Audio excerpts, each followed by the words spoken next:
नमस्कार बच्चों, मेरा नाम है राहुल और आप देख रहे हैं मेरे बेसिक क्लास कार्यपत्रक 69। और वैसे कर देख दो 69, ऐसे भी कर देख दो 69। कमाल का है नहीं?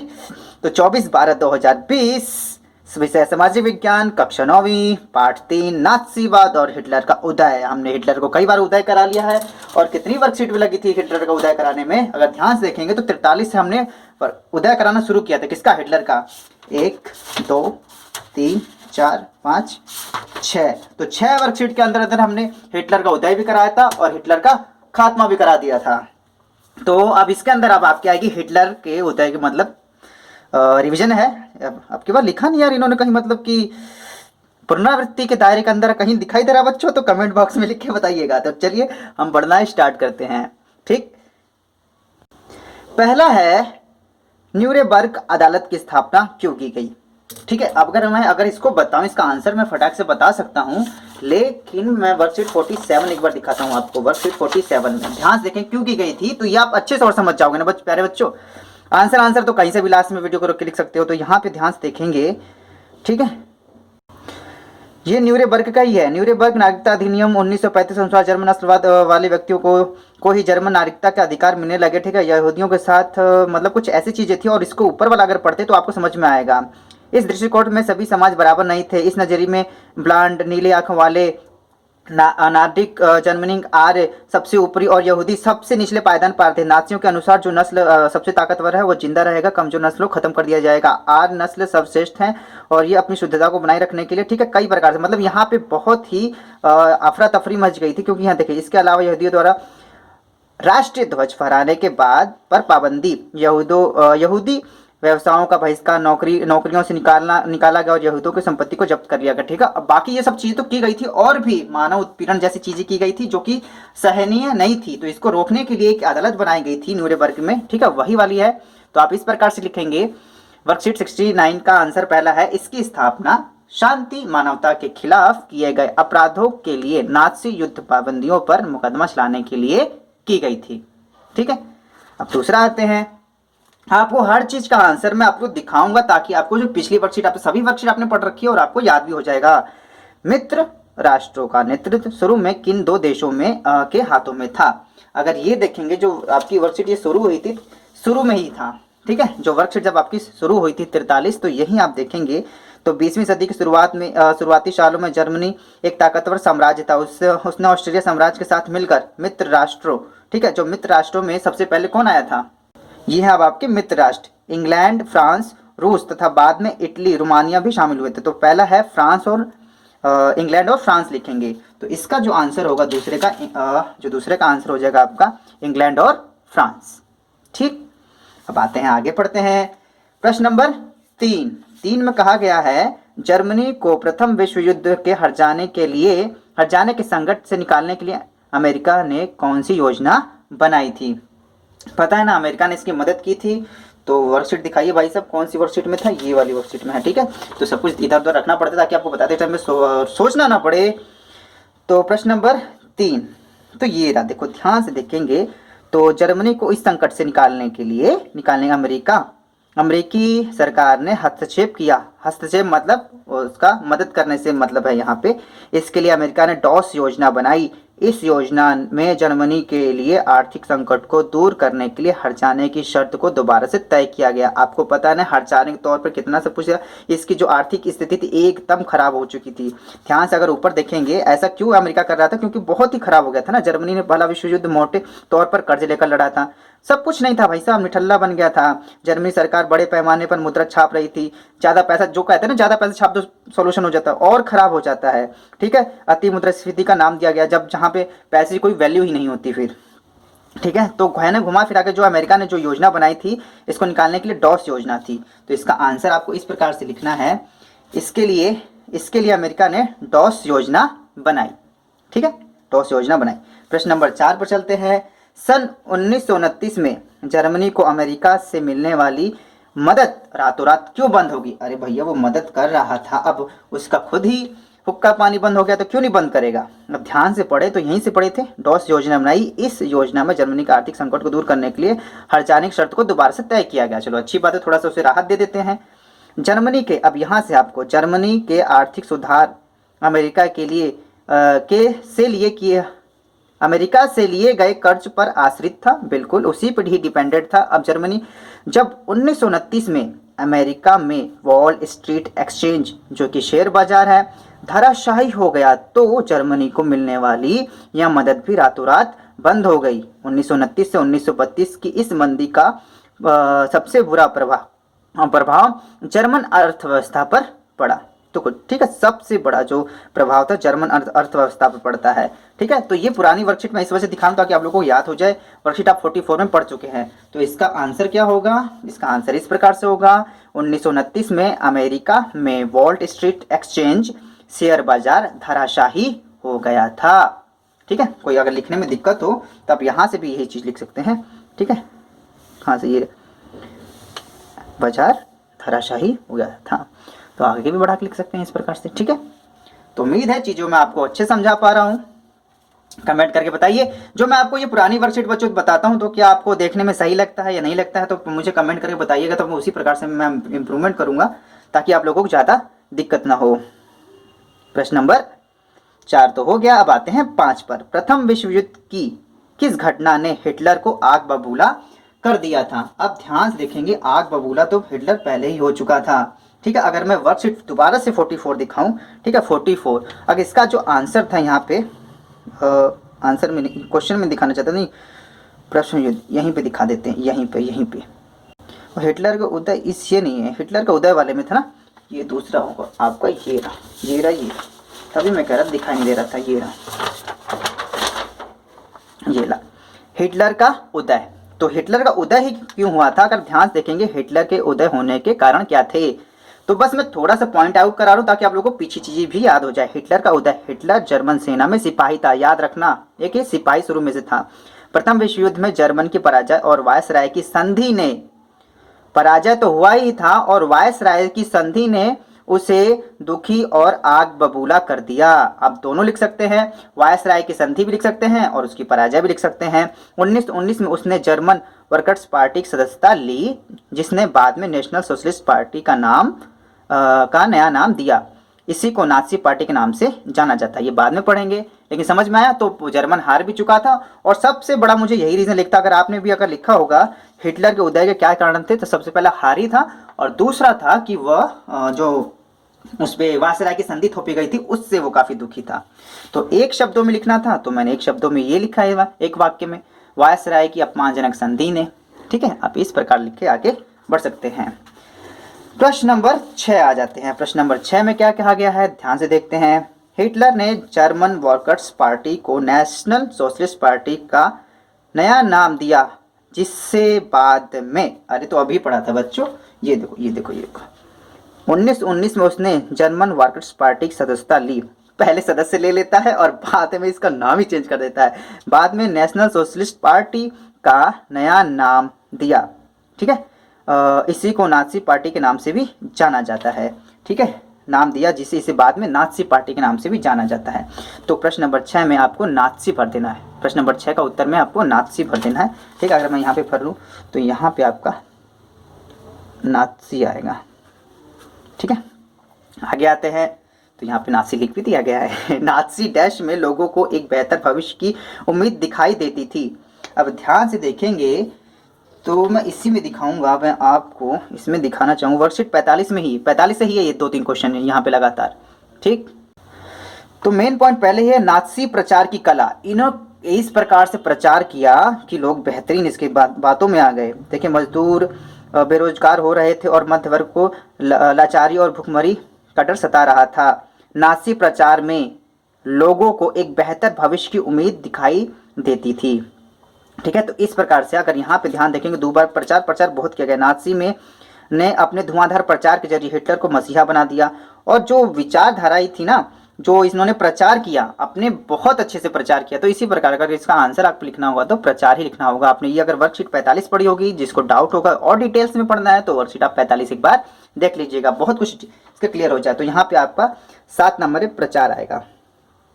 प्रचार, नाजी प्रचार में लोगों को एक बेहतर भविष्य की उम्मीद दिखाई देती थी, जिस हिसाब से वो प्रचार कर रहे थे। ठीक है, तो 7वें में आपको प्रचार इस प्रकार से लिख देना है। अब आएंगे 8वें की बारी।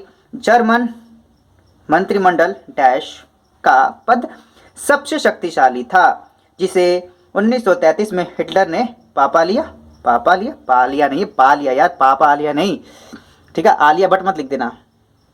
तो इसका जो उत्तर है आपका वो इसी में 45 में ही मिल जाएगा। 45 में अगर नीचे से ध्यान से देखेंगे तो 3 मार्च 1933 को विशेषाधिकार अधिनियम इनबेलिंग एक्ट के जरिए हिटलर को संसद को हाशिए पर धकेलने और केवल अध्यादेश के जरिए शासन चलाने के निरंकुश अधिकार मिल गए। अब ये वहाँ का चांसलर तो बन ही चुका था, यहाँ पे चांसलर बनाना चाहिए, ठीक है, चांसलर बनाना था। यहाँ पे आपको मैंने दूसरे वाले में चला गया, चांसलर का पदभार संभालने का न्योता मिला, क्योंकि यहाँ पे देखो मंत्रिमंडल का सबसे शक्तिशाली जो पद था चांसलर था। मैंने दोनों पढ़ लिया क्योंकि दोनों साथ के साथ ही थे मेरे ख्याल से, ठीक है। तो 8वां जो आएगा आपका, 8वां तो यहाँ पे आएगा चांसलर और प्रसिद्ध, ठीक है, विशेषाधिकार, ठीक है। दूसरा वाला विशेषाधिकार, तानाशाही स्थापित कर दी बाकायदा, क्योंकि ये था ना 1933 को विशेषाधिकार अधिनियम इनेबलिंग एक्ट के जरिए हिटलर को संसद को हाशिए पर धकेलने और केवल अध्यादेश के जरिए शासन चलाने, अध्यादेश मतलब जो बोल दिया सो बोल दिया, वही कानून है, इसे समझ लो जी इस प्रकार से, ठीक है। तो बाकी आप और पढ़ सकते हैं, जो आप डिटेल से इसे वर्कशीट पर नंबर 45 में देखिएगा। आगे बढ़ते हैं। 10 हिटलर ने डैश को पटरी पर लाने की जिम्मेदारी अर्थशास्त्री हॉलमार्क शाक्त को सौंप दी। अब देखो अर्थशास्त्री को सौंपेगा तो अर्थव्यवस्था ही तो आएगी पटरी पर, अर्थव्यवस्था, ठीक है। 10वें का इस प्रकार लिखना है। तो 8, 9, 10 आप इस प्रकार से पढ़ते हैं। 6 में नाथसी, प्रचार, चांसलर और विशेषाधिकार और अर्थव्यवस्था, ठीक है। तो अब चलते हैं प्रश्न नंबर 11 की तरफ, ठीक है। निम्न वाक्यों को ऐतिहासिक आधार पर सही करके पुनः लिखिए। हिटलर फ्रांस को दुनिया का सबसे ताकतवर देश बनाना चाहता था। अरे फ्रांस को नहीं बड़ो, फ्रांस को क्यों बनाएगा यार, कई बार हिटलर पढ़ते हुए आ रहे हैं। तो ये जर्मन का था यार, जर्मन मुच्छड़ जो था जर्मन का था। हिटलर मुच्छड़ जर्मनी को दुनिया का सबसे ताकतवर देश बनाने को कटिबद्ध था, ठीक है। तो ये देखने वाली क्या है, जानते ही हैं। धुरी शक्तियों में, अच्छा जी, जर्मनी, इटली और चाइनीज। भाई साहब तुम कोरोना वायरस बनाओ, क्यों लड़ाई में शामिल हो रहे हो? बच्चों के बम बनाते हैं, ये धुरी शक्ति में पता नहीं कैसे आगे, कोई लड़ाई में लड़ते ढंग से चीन कहीं के। इटली में इन्होंने कोरोना वायरस फैला दिया, तो यहाँ पे चीन नहीं आएगा, चीन की जगह क्या होगा, जापान। क्या भरेंगे, जापान। तो 12वें का जो उत्तर होगा आपका, धुरी शक्तियों में जर्मनी, इटली और जापान शामिल थे, ठीक है। प्रश्न नंबर 12 किस प्रकार से उत्तर हो जाएगा। प्रश्न नंबर 13, अमेरिका 1917 में प्रथम विश्व युद्ध से अलग हो गया। भाई साहब ये अलग क्यों होगा, ये शामिल हुआ था। अगर आपको वर्कशीट दिखाऊं ना, वर्कशीट कहाँ है भाई साहब, वर्कशीट इधर आइए, ये रहा, शुरू में अगर ध्यान से देखेंगे, ठीक है, यहाँ से ध्यान से देखते हैं हम एक बार, थोड़ा शुरू से पढ़ लेते हैं, ठीक है। 20वीं सदी की शुरुआत में सालों में जर्मनी एक ताकतवर साम्राज्य था। अच्छा जी, उसने ऑस्ट्रियाई साम्राज्य से हाथ मिलाकर मित्र राष्ट्रों इंग्लैंड, फ्रांस और रूस के साथ तथा बाद में इटली, रोमानिया में शामिल हुआ के खिलाफ पहला विश्व युद्ध 1914 से 18 तक लड़ा। सन 1917 में अमेरिका भी मित्र राष्ट्रों में शामिल हो युद्ध में कूद पड़ा। 1917 में अमेरिका भी कूद पड़ा। हम खाले क्यों बैठे हैं, आइए हम भी थोड़ा सा एंजॉय करते हैं, एंजॉय करेंगे, ऐसी तैसी करेंगे। तो जो 13 है, 13 का अलग नहीं, 1917 में शामिल होता है। तो 13वां का आंसर इस प्रकार से होगा, अमेरिका 1917 में प्रथम विश्व युद्ध में शामिल हो गया। पहले ये बहुत ना दुकानदारी करता था, सामान इधर भी बेच रहा उधर भी बेच रहा, तो खुद ही आ गया। क्यों आया अभी पढ़ लेंगे, इसी में आंसर मिल भी जाएगा। पर्ल हार्बर में अमेरिकी ठिकानों को जर्मनी ने निशाना बनाया। अरे यार जर्मनी का एक फ्रेंडवा था ना, इसको भी अगर बताने के लिए मैं आपको वर्कशीट की हेल्प लूंगा, ठीक है, तो ज़्यादा आपको अच्छे समझ में आएगा। तो वर्कशीट में इसकी हेल्प लूंगा, ठीक।